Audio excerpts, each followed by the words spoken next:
Que le Seigneur puisse tous vous bénir, mes très chers frères, mes très chères sœurs, ainsi que toutes les personnes qui ont l'opportunité d'écouter cet audio. Que Dieu vous bénisse grandement. Et aujourd'hui, comme tous les mardis, nous sommes dans notre réflexion et notre méditation de la Bible. Vous pouvez la chercher dans Jacques chapitre 1, dans l'épître de Jacques chapitre 1. C'est juste qu'avant Jacques, je vais lire ici un verset dans Proverbe 1:20 où il est écrit « La sagesse crie dans les rues, elle élève sa voix dans les places, elle crie à l'entrée des lieux bruyants, aux portes dans les villes, elle fait entendre ses paroles. » Cette méditation ou ce proverbe est très beau. Du chapitre 1, versets 20 et 21 de Proverbes, lorsqu'il dit que la sagesse crie dans les rues, elle s'élève sa voix dans les places, elle crie à l'entrée des lieux bruyants, aux portes dans la ville, elle fait entendre ses paroles qui sont intelligentes. Comme est la sagesse, c'est ce que nous devons demander à notre Dieu, à tout instant. Qu'il puisse nous donner la sagesse pour pouvoir savoir nous comporter dans notre vie de tous les jours, pour savoir nous comporter devant la société, parmi nos frères et sœurs, dans l'assemblée, dans notre foyer, dans notre famille.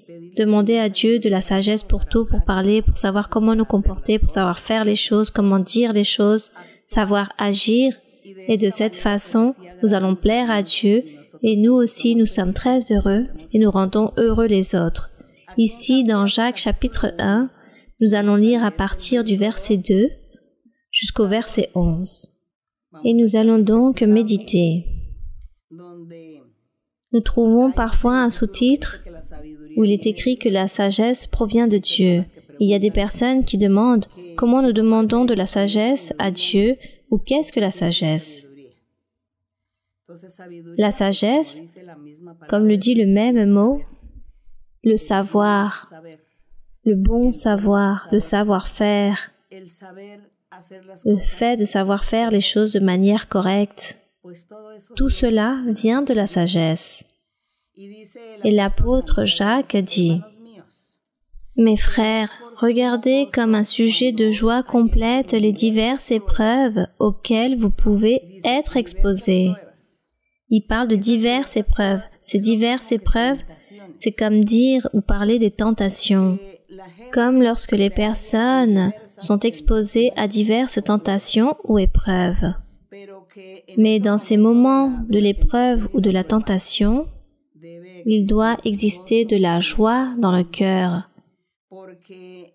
Car ce qui se trouve dans notre cœur, Dieu, en train d'y habiter, lui, il va nous aider à triompher et il va nous aider à supporter, à surmonter ces tentations ou ces épreuves, à dépasser tout cela et ne pas tomber dans ces tentations. Et dans le verset 3, il dit « Sachant que l'épreuve ou la tentation de votre foi produit la patience. » Pourquoi il parle ici de la foi? Car nous sommes en train de croire en un Dieu vivant, en train de croire en le Seigneur, en le Sauveur, en le Messie, que lui, il va nous donner la vie éternelle. Et c'est pour cela qu'il parle de cette épreuve, de cette tentation, lorsque celle-ci vient à nous, nous étant avec la foi ou en la croyance en le Seigneur, en train d'espérer en lui. Donc, au moment de cette tentation ou de cette épreuve que nous donne l'ennemi, nous devons être remplis de patience. Car ces épreuves ou ces tentations peuvent être très dures ou difficiles pour nous. Combien de personnes sont éprouvées ou mises à l'épreuve à cause d'une maladie, de douleurs, de maladies incurables? Combien de personnes sont mises à l'épreuve avec un accident ou avec la mort d'un être proche, ou lorsque la personne aime ce qu'elle aime le plus, ou lorsqu'elle est détestée ou livrée en prison de manière injuste, ou lorsque quelqu'un est victime d'un enlèvement ou d'un viol, Bon, lorsqu'on lui réalise beaucoup de méchanceté à cette personne, est arrivée cette épreuve, cette tentation dans la vie de cette personne, et le diable qui a été le générateur de toutes ces épreuves, lui, il veut détruire la personne, lui voler la foi, lui voler l'âme, et lui voler cette espérance, cette intention que la personne a dans son être, cette joie de vouloir suivre Dieu, de vouloir louer, aimer Dieu par-dessus toutes les choses, de surmonter, de tolérer, d'être rempli de patience, de se résigner. Cela est difficile. C'est pour cela que l'ennemi fait toutes ces choses, surtout avec ceux qui aiment Dieu, à ceux qui cherchent la voie du Seigneur. Mais la patience, nous devons l'avoir parmi toutes ces épreuves ou tentations. Et dans le verset 4, il dit, « Mais il faut que la patience accomplisse parfaitement son œuvre, afin que vous soyez parfaits et accomplis sans faillir en rien. » Lorsque nous avons de la patience, nous tolérons et nous supportons toutes ces choses. Nous les dépassons, nous ne chancelons point, nous ne nous affligeons pas, au contraire, nous sommes vainqueurs et nous avançons dans la lutte en cherchant le Seigneur. Alors on dit que nous commençons à réaliser un processus dans notre vie de perfection. Le Seigneur va voir que nous sommes des personnes honnêtes, droites, sincères, accomplies, et que rien ne va nous manquer, car Dieu nous donnera le triomphe, la bénédiction, car nous sommes forts. Verset 5. Si quelqu'un d'entre vous manque de sagesse, c'est-à-dire au moment de l'épreuve ou de la tentation, si vous n'avez pas la sagesse suffisante pour pouvoir comprendre et entendre la situation que vous êtes en train de vivre pour surmonter cela, et que plutôt vous vous découragez, vous chancelez ou essayez de vous retirer de la voie de Dieu et revenir en arrière, alors on dit qu'il faut demander à Dieu de la sagesse pour pouvoir comprendre toutes ces choses, ces moments très difficiles. Et on dit qu'il faut demander cela à Dieu, car ici il dit « Demandez à Dieu de la sagesse, qui donne à tous simplement et sans reproche, et elle lui sera donnée. » Alors nous demandons à Dieu « Dieu, donne-moi de la sagesse, car moi, je dois me résigner, je dois être rempli de patience, je dois tolérer, espérer, supporter tous ces moments difficiles, continuer en avant sans chanceler. Donne-moi de la sagesse pour avoir de la compréhension sur moi-même, de la compréhension sur toutes les choses qui m'entourent et pourquoi il m'arrive toutes ces choses. » Alors le Seigneur va se remplir de miséricorde, il va nous aider et il nous donnera la sagesse.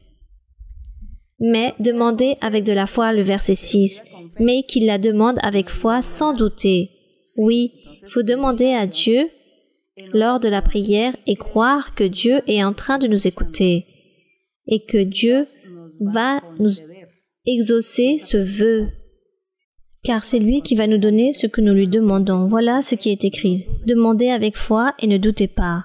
Lorsque nous doutons, car il y a beaucoup de personnes qui disent « Je suis en train de prier sans cesse, je prie jour et nuit, je prie le matin, toute la journée, et Dieu ne m'écoute pas. » Je pense que cette personne prie, mais n'a pas la foi. Elle est en train de douter de sa prière, en train de douter que Dieu n'est pas en train de l'écouter et ne va pas réaliser le miracle dans sa vie. C'est pour cela qu'il est écrit « Demandez avec foi sans douter », car celui qui doute, on dit qu'il est semblable au flot de la mer agité par le vent et poussé de côté et d'autre. Et effectivement, cela se produit ainsi. Pour tous ceux qui, dans leur prière, le font en train de douter sans cette foi, sans être confiants que Dieu est en train d'écouter et que Dieu va réaliser le miracle, cette œuvre merveilleuse dans leur vie. Alors, ils sont comparés à ces flots de la mer. Et dans le verset 7, il est écrit qu'un tel homme ne s'imagine pas qu'il recevra quelque chose du Seigneur s'il prie ainsi en doutant. Donc les frères et sœurs qui se demandent pourquoi je suis en train de prier sans cesse, je prie, je clame sans cesse le Seigneur et Dieu ne m'écoute pas, il ne me répond pas, il n'exauce pas ce que je lui demande. Sûrement vous êtes en train de prier sans foi et vous êtes en train de douter. Alors, là il est bien écrit dans le verset 7 que cela est impossible, que cette personne puisse recevoir de la main de Dieu la bénédiction. Car il dit que le comportement de cette personne qui n'a pas de foi et qui doute lorsqu'elle prie le Seigneur, on dit qu'il s'agit d'un homme ou d'une femme irrésolue.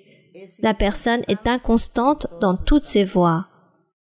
Donc, on dit le fait d'être irrésolu, aujourd'hui je crois, demain je ne crois pas, en ce moment même je vais prier avec foi, mais plus tard je ne pense pas que Dieu m'a écouté, qu'il va me répondre à ma prière. Donc, on parle d'une personne qui est irrésolue, qui est inconstante dans toutes ses voies. Non seulement lorsque la personne prie à Dieu, elle doute, elle est inconstante ou irrésolue, mais aussi dans sa vie pratique, dans sa vie de tous les jours, dans sa vie quotidienne, par rapport à d'autres choses qu'elle doit réaliser dans sa vie, cette personne est inconstante et doute et ne croit pas en ce que cette personne est en train de faire. Alors, tout cela, il faut le ôter de notre vie et demander à Dieu qu'il puisse nous aider, qu'il puisse nous donner la sagesse, car si Dieu nous donne la sagesse, cela signifie que nous allons pouvoir comprendre, être intelligents, entendus, résolus, nous allons avoir la foi, nous allons prier sans douter, Dieu sera toujours en train de tendre sa main et en train de nous bénir. Le verset 9, il dit que le frère de condition humble, le croyant, qui a une condition humble, se glorifie de son élévation, car cette humilité lui apportera l'élévation. Car lorsque Dieu va bénir cette personne se sentira élevée, se sentira bénie. La personne, avec cette caractéristique d'être humble, d'avoir la foi, de ne pas douter, mais être confiant en le Seigneur. Cependant, ensuite, il parle de celui qui est riche. Il parle d'une personne riche, non d'argent physiquement, mais ici, on parle d'une personne qui croit, qui le sait tout, qui comprend beaucoup, qui connaît la doctrine, que cette personne a toujours raison et personne ne sait plus que celle-ci. Et cette personne se sent toujours la meilleure, la plus intelligente que toute autre personne. C'est pour cela qu'ici, il est écrit que le riche, au contraire, se glorifie de son humiliation. Humilié, car cette personne tombera dans le piège de l'ennemi, tombera dans le piège, dans les épreuves, dans les tentations, et Dieu ne va pas écouter ses prières. Donc cette personne sera humiliée en son temps, avec le temps, dans sa manière de vivre, car les autres personnes vont voir en cet individu que cette personne a eu un échec dans sa vie, mais aussi un échec dans sa vie matérielle. Donc cette personne sera humiliée.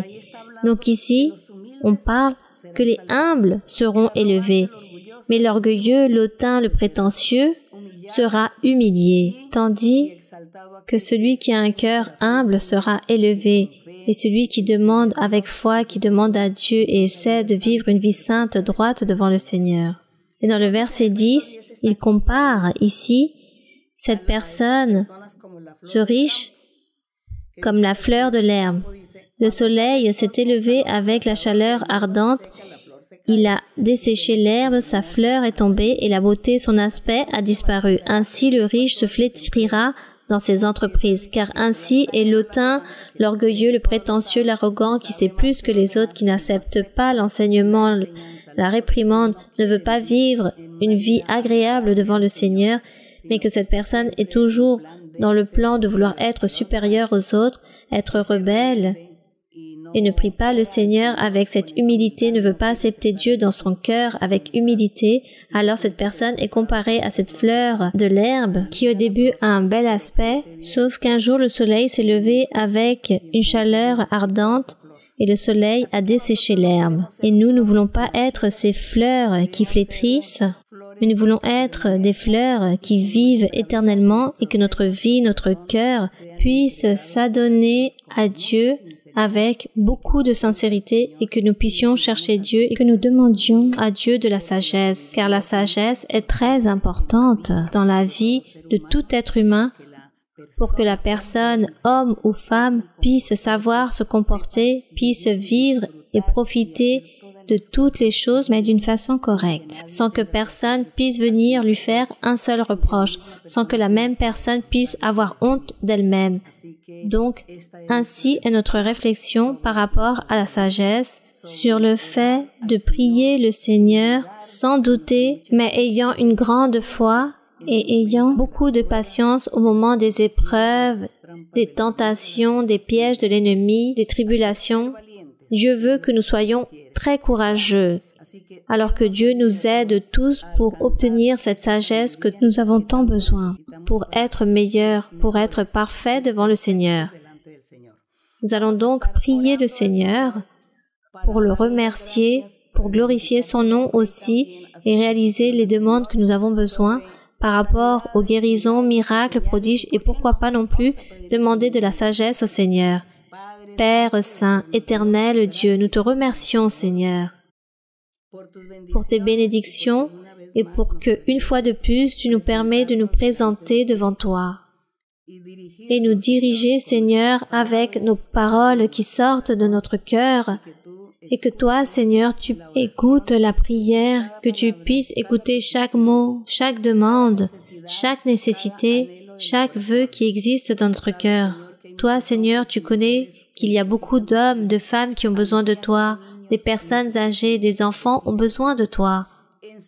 En guérison, en miracle, manifeste-toi, Seigneur, tends ta main toute puissante et guérisseuse, que tu sois, Seigneur, en train de délivrer, de purifier, en train de délier les chaînes de l'ennemi, en train d'ôter les malédictions du diable, car le diable a possédé beaucoup de personnes afin que tous soient sous sa servitude, pour les détruire, pour que eux, ils soient malheureux, pour que beaucoup puissent chercher à commettre un suicide. Regarde, Seigneur, combien de personnes sautent la vie, car l'ennemi a déposé beaucoup de malheurs dans leur vie et les personnes n'arrivent pas à supporter leur propre vie et n'arrivent pas à vivre de cette façon. Père Saint, tends ta main remplie de miséricorde, ta main toute puissante qui guérit, purifie, libère, guérit. Seigneur, réalise les miracles, les prodiges dans toutes ces personnes qui ont besoin de toi, car il y a des personnes, Seigneur, qui prient, qui te clament, et toi, tu ne les écoutes pas. Peut-être